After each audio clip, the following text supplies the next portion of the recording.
of these lattices, we get what we call crystals. Okay, that makes any sense. So আমরা এখানে কি বলতেছি, each point in a lattice represents the position of an atom, ion, or molecule. These points are arranged in a highly ordered structure, and the pattern is the same throughout the entire solid, extending in 3 dimensions. So again, I have just drawn a lattice, which is basically mathematical point, which is repeated throughout the crystal. So যদি ডিটেইলসে তোমাকে বুঝতে হয়, তোমাকে আমার ভিডিওগুলো দেখতে হবে, যেগুলো আমি হোয়াইট বোর্ডে গিয়ে করিয়েছি। সেখানে কিন্তু আমি খুব ডিটেইলসে আলোচনা করার চেষ্টা করেছি। ওকে, হয়তো নেক্সট কোনো সময় যদি আমি আবার এইটা গুলো আলোচনা করতে হয়, তখন হয়তো আরো ডিটেইলসে আলোচনা করব।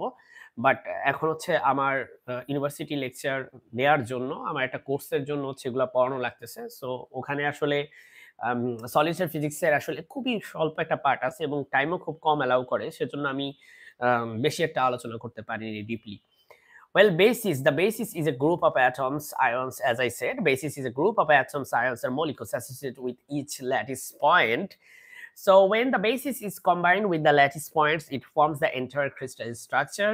Essentially, the lattice provides the geometric framework, and the basis provides the actual atomic or molecular content.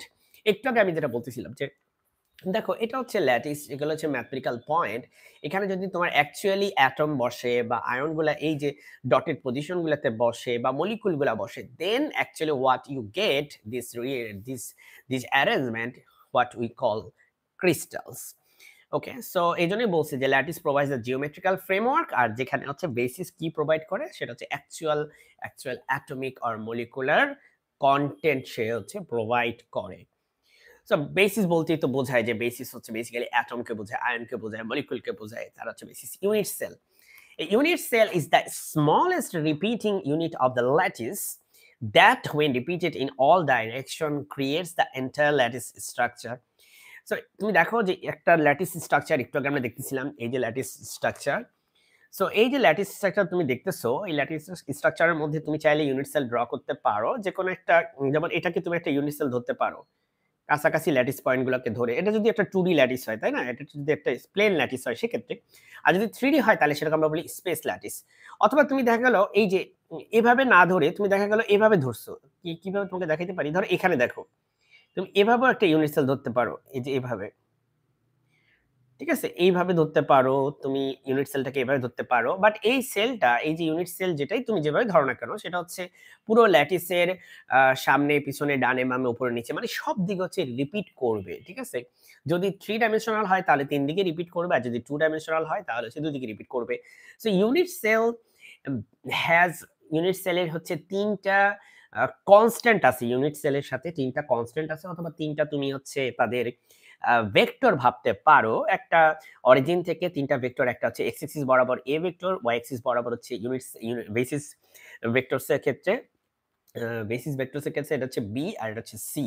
So A B C এগুলার কয়েকটা নাম আছে। একটা তো আমরা এদেরকে বলে থাকি যে এটা হচ্ছে বেসিস ভেক্টর। আরেকটা হচ্ছে এদেরকে আমরা বলতে পারি ল্যাটিস প্যারামিটার, রাইট? এটাকে আমরা ল্যাটিস প্যারামিটারও বলে থাকি। So x axis বরাবর হচ্ছে lattice parameter a, y axis বরাবর b, and z axis বরাবর c. These are also called basis vectors, as you can see right here. So যাই হোক, আমি জানি যে এটা অ্যাকচুয়ালি তাদের জন্য না যারা অ্যাকচুয়ালি এই টপিকটা খুব ডিটেইলসে, খুব একদম নতুন শুরু করছে। কারণ আসলে এই টপিকটা আমি অলরেডি পড়াইছি ডিটেইলসে। সো যেহেতু আমি জাস্ট চাচ্ছি যে একটু স্টুডেন্টদেরকে আমার নোট থেকে একটু রিক্যাপ করানোর জন্য, আর কিছু না। সো যারা অলরেডি এই টপিকে যাদের দখল আছে তাদের জন্য মূলত এটা, বা যারা অলরেডি কিছুটা হলেও জানো। So it's kind of like a revision video, right? So we have Miller indices. Miller indices. By the way, I should tell you, এটা আমি ফিজিক্স 2 নামক যে কোর্স, আমি যে ইউনিভার্সিটিতে ক্লাস নেই সেখানে, সেই কোর্সের পারপাসে আমার হচ্ছে ডিজাইন করা এই নোটগুলো। বাট অ্যাকচুয়ালি সলিড স্টেট ফিজিক্সে ক্রিস্টাল নিয়ে আলোচনা করতে হলে you have to discuss about a lot of concepts. So এত কম কনসেপ্টের জীবনও তোমার সলিড স্টেট ফিজিক্সের ইন্ট্রোডাকশন হয় না। Okay, Miller indices are set of 3 numbers used to specify the orientation of crystal planes and directions in a crystalline material. Usually the set is written as HKL in the brackets to specify crystal planes. So Miller indices, আমি এরকম অনেকগুলো video করছি, সেগুলোতে আমি খুব ডিটেইলসে বোঝানোর চেষ্টা করছি। Miller indices বেসিক্যালি একটা সেট অফ নাম্বারস, আর কিছু না। ফর এক্সাম্পল, সেই সেট অফ নাম্বারসকে আমরা লিখি HKL ইন এই ফর্মে লিখি। And what is the use of Miller indices? Miller indices is used simply to